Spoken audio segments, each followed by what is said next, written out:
Boy Tapang, isang immortal na nilalang. Laki sa hirap pero siya'y walang inaatrasan. Kahit anong hamon o laban, sige nang sige lang. Ganyan siya nakilala at siya'y simple pa lang. May mga bagay sa kanya na ayaw ng karamihan. Noon akala mo siya lang lagi nagkakamali. Noon unti-unting nagbago niyang lahat, kaya walang-wala na siyang katapat.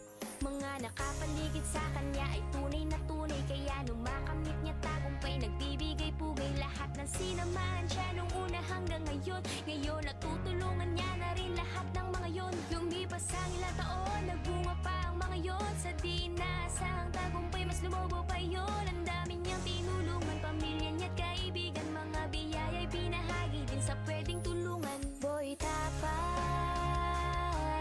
kahit saan handang-handa lumaban. Walang pagsubok siyang inuurungan. Kahit saan mo itapat, pinaghirapan niya lahat, kaya patuloy na umaangat.